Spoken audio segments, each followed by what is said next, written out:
path in showbiz? Gusto mo ba maging tulad ng daddy mo? Or dramatic actor, sexy actor, action star, ano? Well, tatay ko isang comedy actor.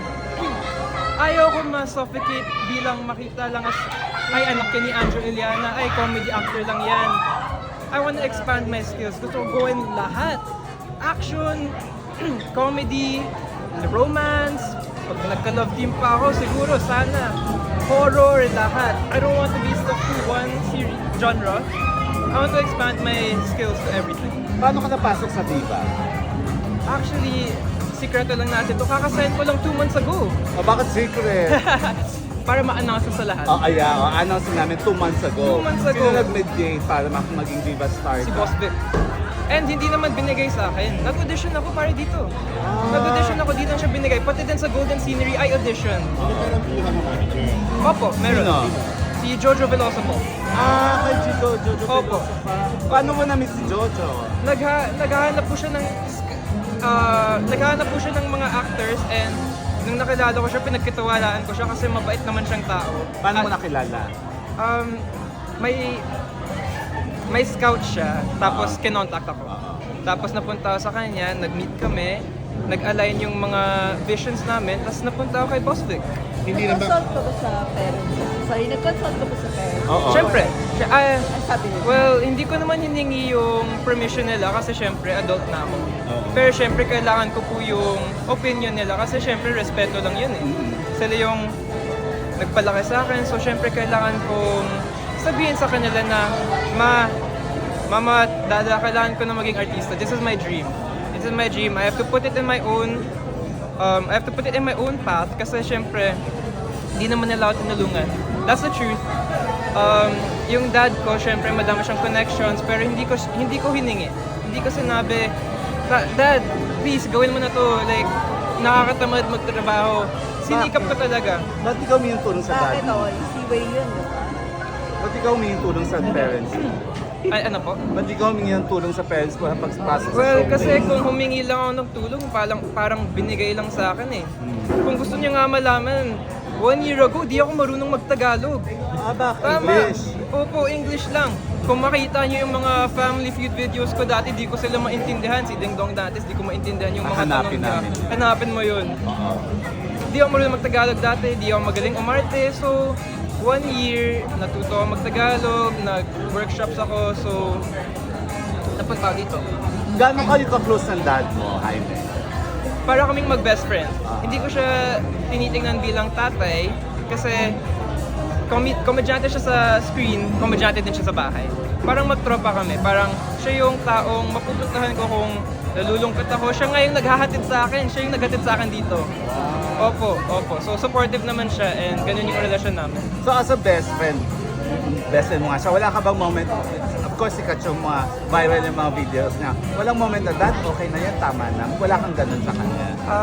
Anong pong klaseng viral? Yung mga videos niya, Like, oo, yung medyo mga controversial. controversial. Siyempre Siyempre, sinabi ko po dad, sa tama kanya. na, may ganun ka. Ako po yung nagbibigay sa kanya ng advice kasi syempre magkasama kami sa bahay. Syempre nakikita ko. Ano sinasabi mo? Sinasabi ko parang wag mo na idamay yung mga ibang tao kasi okay, sasabihin ka ng Itbulaga, di ba? Magkapamilya sila eh. Magkapamilya sila. Matagal na silang magkakilala. So sinabi ko, pwede naman pag-usapan in private kasi syempre, they've known each other for 30 years? 20 more? Mas matanda pa yun kaysa sa akin. Oo. 21 pa lang ako, so sinabi ko sa kanya, like, ayusin yun na. Kasi syempre, nung baby pa lang ako, sila na yung kasama ko si Tita Pauline Luna. Siya nga yung nag-aalaga sa akin lagi.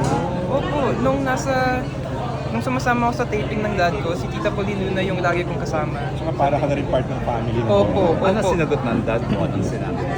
Naintindihan niya naman yung sinabi ko sa kanya na some things need to be kept private. Doon siya nagbago. Doon Kaya siya pala medyo tumigil niya na, opo, So, dahil pala yan ang sa akin. reason. Dahil yan sa akin. Ay, may bali-balita parang posibleng sampahan siya ng kaso if ever. How would you feel if ever mangyari yan? Well, I'm not my dad. I wouldn't know how he would feel. I personally, as a son, I would feel bad for him, syempre. Kasi like, mahihirapan kami eh. Syempre, nagtatrabaho na nga ako, sumisikap na ako para sa sarili kong pera, di na ako humihingi sa kanila. Pero syempre, mahihirapan siya dahil doon. Kasi syempre, nagtatrabaho din siya. But I hope he gets to arrange everything accordingly. Kasi syempre, deep down inside, he thinks what he's doing is right. He wants to defend people, pero he just didn't deliver it the right way. So he's gonna he's gonna own up to his mistakes. Ganun naman siyang tao. Alam niya na may mali siya. He's gonna be better. And knock on wood, pag nangyari yun, you will stand by him. Hindi mo siya itatalikuran, hindi siya iiwanan. Hindi ko siya tatalikuran. Pero syempre ako bilang adult na din, may sarili akong buhay. I could have my own opinions. I could have my own political views and everything. Hindi ko nabibigay yun kasi syempre let's not start that conversation. Jaime, nung bata kang maliit, gusto mo na talaga mag-showbiz? Opo. Nung nagtitaping dad ko, lagi niya akong kasama sa Itbulaga. Pinapanood ko sila sa backstage, nandun lang ako. So parang na-inlove talaga ako sa reaction ng mga tao. At parang sobrang happy sila na makita yung mga celebrities na ganito.